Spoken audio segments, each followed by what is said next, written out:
সন্ধ্যা বন্ধুরা, আজকে আমার টিফিন দেখেন, দই মিষ্টি লইয়া একদম হাজির। দিনের বেলা মানে দুপুরে অসম্ভব গরম পড়লো আজকে বাবুরে।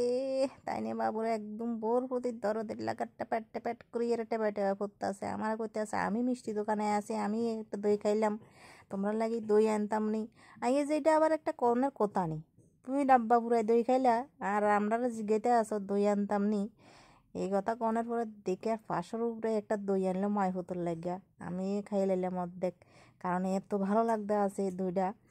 আর কইয়া লাভ নাই, ঠান্ডা একদম বরফের মতো, যত ওর ভিতরে যারা এত শান্তি শান্তি শান্তি, কারণ হরান খা খা খা খা করতে আছে রোদ্রে, এমন পড়তে আছে গরমে। এরপর আর কিতা আধা দই তো আমি খাই লাইলাম আর অর্ধেক রাখি দিলাম ফোলার লাগি। এরপরে আর কিতা লালমোহনও আনলো দুইটা, এইবার আর লালমোহন দিয়ে লইলাম। একটা লালমোহন রস টিবিয়ে একদম দিলাম গালের ভিতরে, ও হো হো হো, খাইতে কি মজা, মানে মিষ্টি মুখে, মিষ্টি মানে কইতে সাথে মুখে দিলে নাই একদম মিলে জায়গা। এই যে দেখেন কত বড় মিষ্টি, মানে দিলাম মুখের মধ্যে ভরি। আর একটা রাখতে দিলাম ফুলার লাগি, দুইও রাখতে দিলাম। এত মজা লাগতে আছে খাইতে, কইলাম না। পুরা সন্ধ্যাটা আমার একদম দারুণভাবে কাটে গেল আজকে খাইয়া দই খাইয়া। ঠিক আছে, টাটা।